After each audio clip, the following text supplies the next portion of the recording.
Saat itu, Sunan Kuning menyebarkan agama Islam dengan cara mengumpulkan masyarakat, kemudian beliau mengajarkan cara beribadah dan adat istiadat yang dilakukan saat itu, dan kemudian sedikit demi sedikit masyarakat Tulung Agung masuk Islam.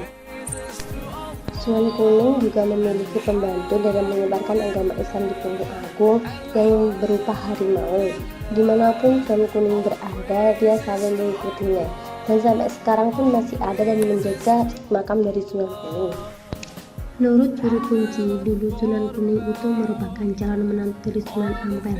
Namun Sunan Ampel suatu hari mendapatkan musuh dari Blitarludoyo, dan Sunan Ampel memberi syarat kepada Sunan Kuning, bila beliau ingin menjadi menantunya, maka beliau harus mengalahkan Ludoyo. Beliau akan dijadikan menantu kalau saat itu, Mas Sangidin menamai masjid itu dengan nama Masjid Tiban, dikarenakan masjid itu bukan usaha bangunan dari masyarakat. Beliau juga memiliki seorang pembantu dalam menyebarkan agama Islam di Tulung Agung, berupa harimau. Dimanapun Sunan Kuning berada, harimau itu selalu mengikutinya, dan sampai sekarang pun masih ada dan menjaga makam dari Sunan Kuning.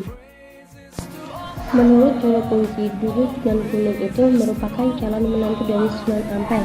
Namun suatu hari Sunan Ampel kemudian mendapatkan musuh dari Blitarludoyo, dan Sunan Ampel memberi syarat kepada Sunan Kuning, jika beliau bisa mengalahkan Ludoyo, beliau akan dijadikan menantu.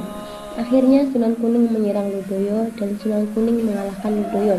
Saat perjalanan kembali untuk menemui Sunan Ampel agar Ludoyo mengaku kekalahannya, Ludoyo meracuni Sunan Kuning dengan memberi arak yang ada racunnya. Dan sampai saat ini, jika di desa Macanbang itu ada yang meminum arak atau berjudi, akan mendapat kendala perekonomian dan masalah keluarga. Selain masjid, ada pun peninggalan dari Sunan Kuning, yaitu seperti kerbangan, bukit, dan dampar. Dan pintu masuk ke dalam makam itu dibuat pendek oleh Mas Sangidin. Filosofinya, siapapun yang ziarah ke situ merasa merendah diri daripada yang akan diziarahi. Di samping makam Sunan Kuning, terdapat juga beberapa makam pengikut, dan di luar makam itu ada makam dari keluarga Mbah Sangidin. Saat itu Mbah Sangidin menamai masjid itu dengan nama Masjid Tiban, dikarenakan masjid itu bukan usaha bangunan dari masyarakat. Selain masjid, ada pun peninggalan dari Sunan Kuning, yaitu seperti kentongan, beduk, dan dampar. Dan pintu masuk ke dalam makam itu oleh Mas Sangidin dibuat pendek, karena filosofinya siapapun yang akan ziarah ke situ agar merasa merendah diri daripada yang akan diziarahi. Di samping makam Sunan Kuning, terdapat juga beberapa makam pengikutnya, dan di luar makam Sunan Kuning ada beberapa makam dari keluarga Mas Sangidin.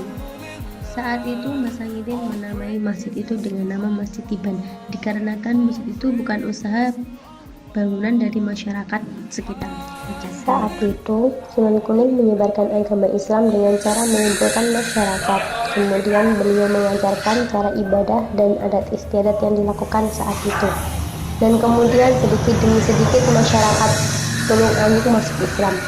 Peninggalan Sunan Kuning selain masjid ada juga beduk, kentongan, dan dampar. Dan pintu masuk ke dalam makam itu oleh Mbah Sangidin dibuat pendek, karena filosofinya siapapun yang ziarah ke situ agar dia merasa merendah daripada yang diziarahi. Di samping makam Sunan Kuning juga terdapat beberapa makam pengikutnya, dan di luar makam itu ada makam dari keluarga Mas Sangidin. Mas Sangidin menamai masjid itu dengan nama Masjid Tiban, dikarenakan masjid itu bukan usaha dari masyarakat di tempat itu dan merupakan peninggalan dari makam aulia.